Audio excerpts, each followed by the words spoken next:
Everybody, welcome back to another episode of the Nonprofit Show. We're going to be talking about, I think, one of the most interesting topics that's going on out there. And I'm really excited to welcome our guest, Emily Tisdale, West Coast Manager for Team for Cures at the Multiple Myeloma Research Foundation. Emily, help us understand about unlocking Gen Z donor potential. Absolutely. Thanks so much for having me, Julia. Excited to dive into this topic today. It's going to be a lot of fun, and it's one of those things that I think is just such an essential topic for anyone that's working in the fundraising sector, but more importantly, working in the nonprofit sector. You know, we have amazing support from our presenting sponsors each and every day, and they include Bloomerang, American Nonprofit Academy, Staffing Boutique, JMT Consulting, Interim Executives Academy, Your Part-Time Controller, and Fundraisers Friday. I'm Julia C. Patrick, CEO of the American Nonprofit Academy, and I'm joined by Emily Tisdale, West Coast Manager, Team for Cures, Multiple Myeloma, right? Myeloma, you got it. Myeloma. I said it perfectly in the green room. Research Foundation, where you can learn more about them at MMRF.org. Okay, Emily, back the bus up. Tell us, first of all, what it is that this research is doing with your organization. Absolutely. So MMRF is a pioneer really in the nonprofit space, really focusing all of our research on accelerating a cure for myeloma, which is a blood cancer. So really focusing through precision medicine, innovative research, and just patient-centered support overall to be able to change the landscape of blood cancer and find a cure for our patients. So that's what we're doing over at the MMRF. Everything we do is focused on research. And I have the privilege of running our West Coast walks. So I oversee San Francisco, Los Angeles, and Scottsdale. We have a walk in each location. Scottsdale and Los Angeles happen in the fall, and San Francisco is in the spring. So being able to spread our awareness and really support those blood cancer communities in each of our locations. Is MMRF more directed towards a certain demographic, ethnicity, age? What's the spectrum of this disease? Yeah, absolutely. Unfortunately, myeloma affects so many people across the country. It doesn't discriminate against ages and ethnicities, and unfortunately, it affects so many. So we support everyone, and unlike other organizations, we focus everything we have into research. So really accelerating towards a cure, and being able to use those critical fundraising dollars to support that. Right. So I've got to believe at this time in the history of our country and where we are with scientific funding, this is probably even more important. Your work is probably even more important. Is that fair to say? Absolutely. You know, the need is greater than ever, I would say. Not only is it a critical time as more patients are getting diagnosed with a variety of blood cancers, across our country, but with the lack of, government funding and the threat to that, it's more important than ever that we rally as communities to support our patients and the families that this affects. Yeah, amazing. Well, let's get into our topic today, because I think this is one of those things that is kind of elusive and everybody's talking about it, but nobody really understands it. Let's start off with Gen Z, what that just overall spectrum of people looks like. Talk to us a little bit about that. Yeah, absolutely. No, it's here perfect. So, Gen Z is individuals born between 1997 and 2012. So you have anywhere from folks who are just emerging into middle school and high school, and you have folks who've already been through college and who are in the workforce and really ready to make their impact and find where their passion lies philanthropically. So, it's a very interesting generation, right? Digital natives, really growing up in a time where it's a very ever-changing world and information is so accessible. Not only that, but so many events have happened, whether it's, COVID-19 has had such an impact on these generations being at a critical time in each of their lives. So really focusing on what sets this generation apart from those in the past and those to come as well. Really embodying what it means to focus on social change and drive impact. They prioritize those things. They prioritize the values of diversity and creativity. So really working together as nonprofit professionals to capitalize on those skills and their interests to make a difference in our sector. I love the way you described this, and I think it's an amazing reminder that it's here and now. Gen Z, for so many organizations, is like, oh, that's a demographic we'll worry about down the road because it's not here, but it's here. It's an active group, and I think it's just fascinating to think about how they participate. So let's get into that a little bit more. And you're advising us that we need to be engaging them now in order to be sustainable. This is not forecasting a future donor, is it? It's like it's actually here, and we should be working with it. Absolutely. It's here now, not only for our donors, but for our workforce, right? So being able to really attract Gen Z talent and using Gen Z talent to attract Gen Z donors is the key to making our nonprofit sustainable, really capitalizing on those skills and that digital fluency and all those things that attract Gen Z overall. Really embodying those within our nonprofits will really contribute to longevity. I mean, we need donors and we need volunteers to continue our work, to continue our organization's missions and allow them to have longevity within this competitive sector. So really capitalizing on those skills will contribute to our growth overall in the long term.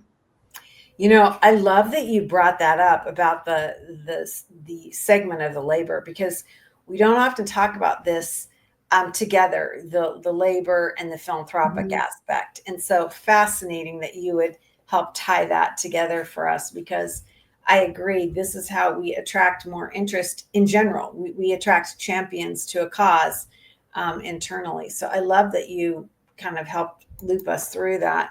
Let's talk about what you see as Gen Z, I'm going to call them passion points. Like, what is it that they're looking at, and how are they attracted? When we think about the passion list, these things differ, right, from generation to generation and to donor profiles. So let's get into that passion list. Yeah, absolutely. Gen Z is a very outspoken generation who wants their opinions heard and want to make a difference and make an impact. Whatever that societal issue is that they tie themselves to, they want to be a part of it and have stake in it. And one of those things is advocacy, really capitalizing on their voice, being able to use tools like social media and their followings to broadcast their message and to help organizations like ours to broadcast it as well, wherever they choose to align themselves philanthropically. And not just speaking, but actually taking action, being focused and wanting to make an impact, whether that looks like making phone calls and recruiting teams, or being on the front and, going to Capitol Hill and speaking to our policymakers about what change can be made. They want to have action and they want to take action. So really, I think it's our job as nonprofits to empower them to do that. Make those opportunities, whether it's a volunteer opportunity or a donor opportunity, to get more involved and not just cut a check.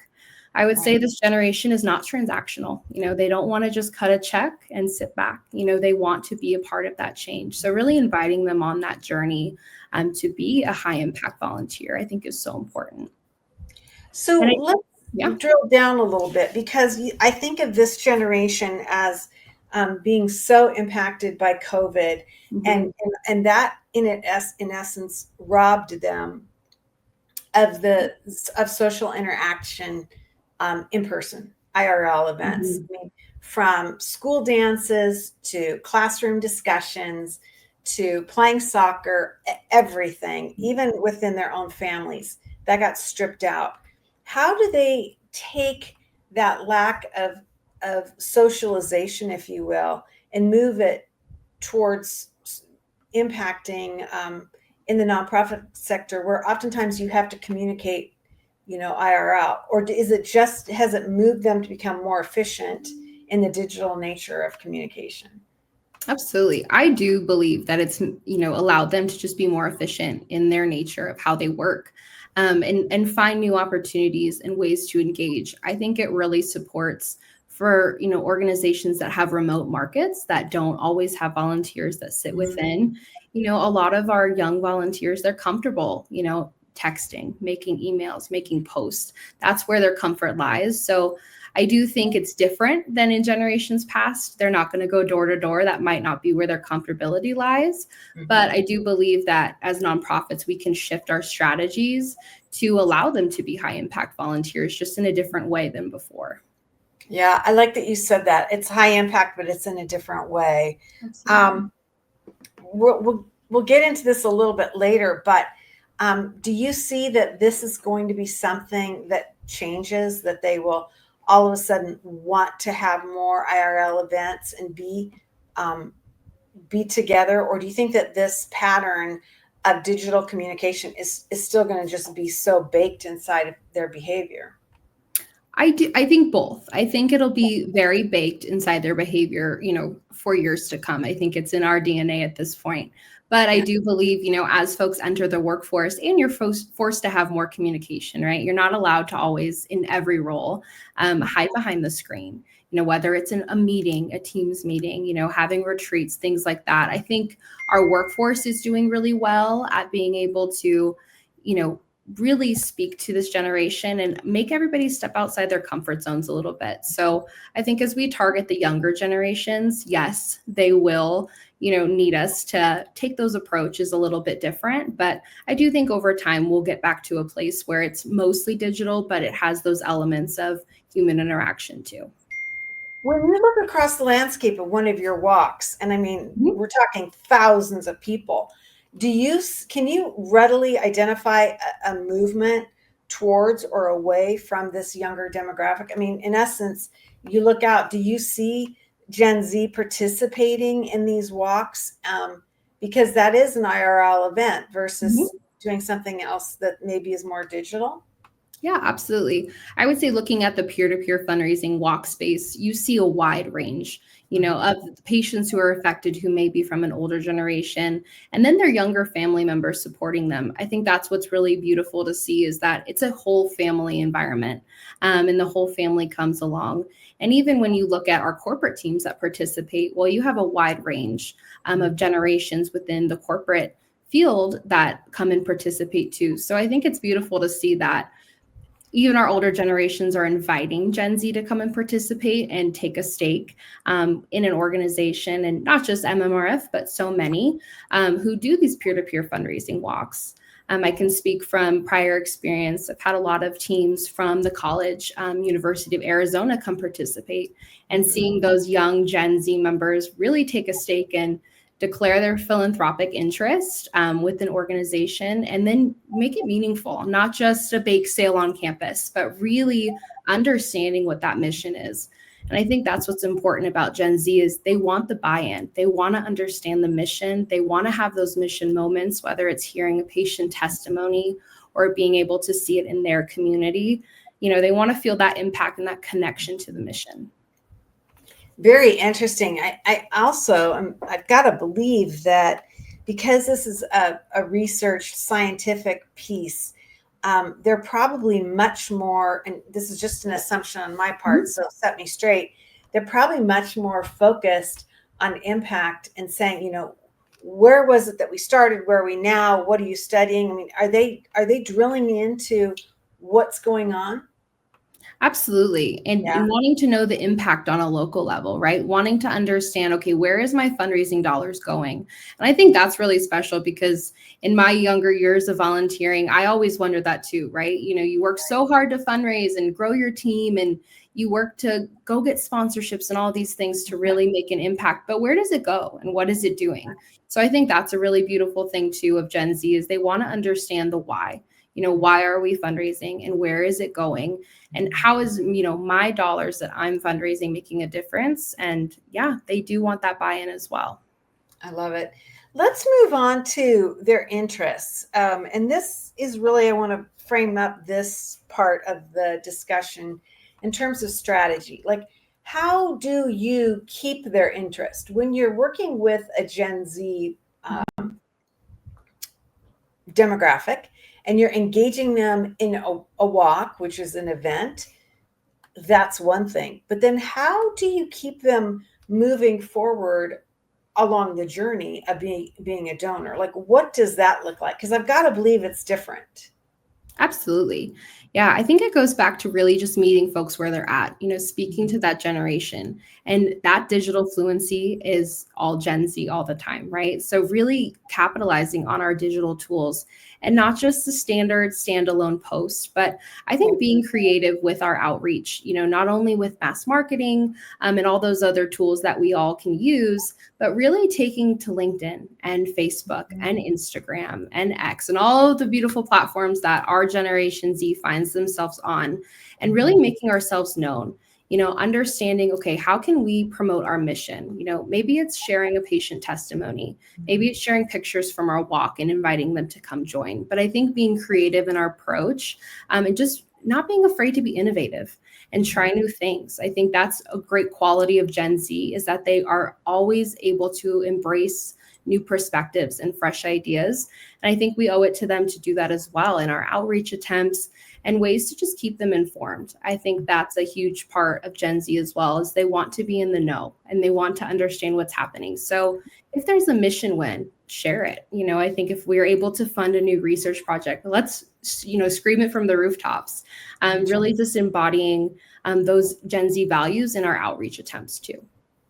So this is like out of left field, but when you talk about that, it makes me think that you're being more, I'm going to use the word editorial calendar. I'm dating myself, but your plan for communications is more topical as opposed to time sensitive, meaning it's Tuesday at 2:00, we got to get something out, versus we're getting out information as it's coming along. Do you see where I'm going with this question? Absolutely. Like, what is it that you see is the most influential and intelligent way to be delivering these messages?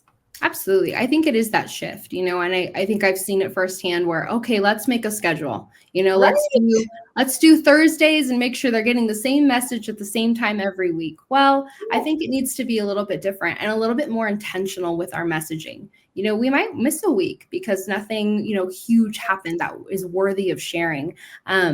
That we want to scream at that moment, right? But really just, okay, hey, you know what? This happened at Monday at 10 a.m. In the next 30 minutes, let's get a post out and really share this huge mission win and really invite them to be on this journey with us. And I think it shows that we're being a little bit more intentional with our communication and being more intentional with why are we sharing it? It's not just to check a box that we posted our Thursday and our Monday post. It's really just making sure that we are connecting to our mission and being transparent, I think, with our donors and the Gen Z audience as well. Mm-hmm. Yeah, I think it's, I think that's more intelligent. But I think when you look at management, there's I don't know, there's just like this desire to get it on the calendar, make sure that, and it's so hard to kind of step back and to say, we might miss a week, but we don't have something as important as what we're going to have next week or what we had last week. Really interesting. Let's talk about mentorship and what is going on with that. Is Gen Z interested or feeling disconnected to the other three main demographic groups, or are they off on their own? Do you see where I'm going with this? Absolutely. Because sometimes there's a little bit of loggerheads with the understanding the different demographic groups. What are you seeing here? Yeah, absolutely. I think this speaks to our Gen Z workforce coming into the nonprofit sector as well. Giving the opportunities for growth and for mentorship. This is a generation that wants to be better and wants to learn and wants to try new things and be innovative. And I think the only way to do that is when you listen to those who come before you and really take their advice and understand the process that came before you and how you can improve it. Our Gen Z is coming in with fresh eyes and ready to make a change and make an impact. whether that's in the volunteer or donor or even as part of our workforce roles. There's so many ways they can make that impact. And through mentorship, they'll be able to do it even better and quicker, and being able to learn from, those who come before us in the workforce. So I think, yes, I think there is, that disconnect between generations, as there has been, right? Every generation is different and has different needs. So I think really being able to pair folks one-on-one and have those mentorship opportunities will allow them to feel more comfortable in their roles, but then also give them, the confidence to pursue a career in the nonprofit sector or be a long-term, volunteer or donor. I've seen it not only on the workforce side being paired, mentor with the mentee, but also as volunteers, taking a really long-term, high-impact volunteer and pairing them with like an emerging leader and really allowing them the space to coach one another and, have those opportunities to learn and share what it's like to be a volunteer. And, our high impact volunteers can turn into our highest impact donors. So really taking the time to cultivate their talent and cultivate all of their impact and what they want out of that volunteer experience is so important. Do you see that there's a better pairing than others? Like, for example, is a millennial going to be a better mentor pairing to Gen Z than, let's say, a baby boomer? Or do you see any difference there between the generations? I haven't been able to see a huge difference. I think all the pairings that I've seen have been great. We've had some definitely like boomers with some Gen Zs, and I think every pairing offers something unique and a unique perspective. So I don't think you can go wrong with the pairings. Yeah. It's, I think, a really interesting concept also in terms of historical value. Mm-hmm. What are I think in my lifetime, the working with older people within my community or within a topic within the nonprofit sector, it's shocking many times to learn like what were the issues, right? What were the issues compared to what the issues, then to what they are now, and how did we follow this arc? And I always find that that's, for me, riveting, and it helps paint a picture of how and why we fundraise, or how and why we look at impact. And I think it's just a whole something we forget, or something we don't even acknowledge, right? Mm-hmm. In the nonprofit sector, maybe because we're so busy just trying to get the work done and keep, the lights on, that we forget we can be a little bit more strategic. So really, really fascinating. I want to talk to you about this, and we spoke about this in the green room. Mm-hmm. And this is like one of those futuristic, really hard to answer, but how, as Gen Z ages, how are their interests and their behaviors as donors? What do you think is going to happen? Yeah, you said it best. It's a big question. I don't think we have any of the ideas. We need that magic ball to see into the future. But, just thinking ahead and seeing what's happened so far with Gen Z, I think a lot of it will stay the same. I think we will continue to really use our tools like AI and all of these things that are starting to emerge. I mean, even in the last couple of years, I think the difference, is crazy in the digital aspect. But in terms of their interests, I think they're going to continue to want to make an impact and continue to be on the front line of taking action and not just being transactional. I think that's the biggest shift I've seen, which I think is an amazing shift, is let's not be transactional anymore, and let's really want to be involved and really, take an interest in the organization and its mission and make that impact. So I think it'll be really interesting to see how their interests, change over time. But I think a lot of it will stay the same, and really identifying with one strong organization or societal issue, and dedicating their life to it as well, and really just focusing all of their resources, their time, around that one philanthropic interest, and being more intentional. So I find it fascinating that you would say this, because that's been one of the big beefs against the millennial donor profile, is that they're in and out. They're just jumping around, that they don't seem to pick something and stick with it like their parents did, right? And so I find it absolutely fascinating that you would go the opposite and say, no, they're going to be more dialed into and more, I'm going to use the word committed. Absolutely. No, I think committed is a great way to put it.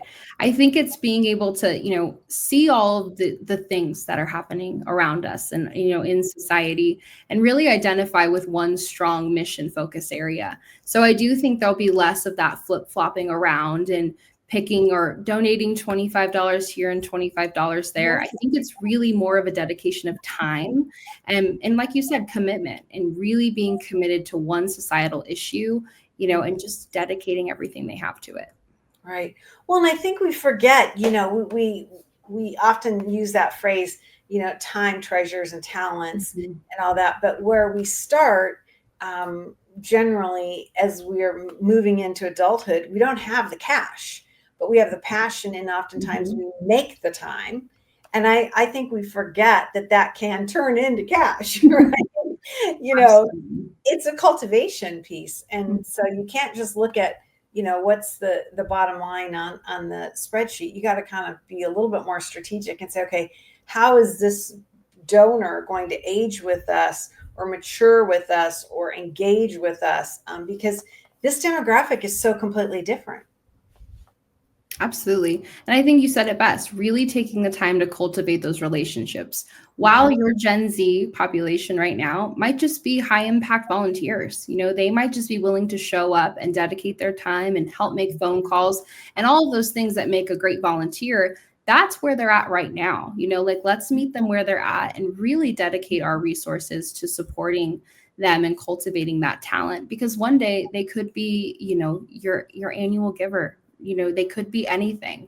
But if you don't take the time to really cultivate them and appreciate them where they're at in their volunteer and donor journey, then you're going to miss out on that. And that's not going to lead to our sustainability for the nonprofit sector. Right. We don't have a lot of time left, but I'm really curious in terms of your work and understanding what your walks and the engagement does. Are you seeing sample sets of these younger donors maturing and moving forward? It's still early in the game, right? I mean, this is when you think about 13 to 28, we're talking about kids that can't even drive yet, right? So, I mean, are you seeing that engagement moving through, or what are your inclinations there? Yeah, absolutely. I think it's a perfect, example of that volunteer journey, really meeting them where they're at, whether they start volunteering in high school or start in college, and just really want to have some volunteer hours for their fraternity. You never know what volunteer is going to really be your high impact volunteer and turn into the superstar at the end of the day. But yeah, I have seen it, really just cultivating that talent on the college campus and seeing them move into the workforce. Well, now they're working for a company that has all this philanthropic interest and has sponsorship programs. Well, now they can sponsor the walk, right? So I think it's really important that we are cultivating that talent, because yes, they can have this whole roadmap and this whole journey with an organization if we're willing to give them the time to do it. Yeah, I love that you drew that through line to how that volunteer ecosystem changes and actually becomes more financially supportive. That's a great thing to remember. Yeah, really interesting. And we know this from the labor market, that organizations that can align their employees to a philanthropic cause and show support have better employee satisfaction and retention. This is documented. I mean, this is like a legit thing that HR professionals across this country are trying to figure out, because they understand that it helps them keep their high performers happy and more engaged. So really interesting.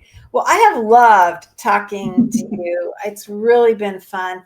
I mentioned this was going to go by fast, Emily, and it has just sped by. Yes. Emily Tisdale, West Coast Manager, Team for Cures at Multiple Myeloma Research Foundation. You can learn more about this work at the MMRF.org. It's a fascinating glimpse into how an organization is really pivoted towards research and scientific research, at the same time building a lot of community awareness. I think MMRF has done such a great job with this, Emily. It's really cool to see and to have you on today. Yeah, thank you so much. I appreciate it. It's really, really been fun. Hey, everybody, we have amazing support so that we can have people like Emily Tisdale on the Nonprofit Show. And it comes from our partners. And they include Bloomerang, American Nonprofit Academy, Staffing Boutique, JMT Consulting, Interim Executives Academy, Your Part-Time Controller, and Fundraisers Friday. These are the folks that join us day in and day out. We've now done more than 1,300 episodes, and we are now in our 6th year of broadcasting. So we thank everyone for that engagement that we get each and every day. Emily, we have this sign off, and it means something to me different every day that I say it. And today I'm thinking about health and wellness and scientific discovery. And so it means even something more profound. But it goes like this: to stay well so you can do well. See you again, everyone.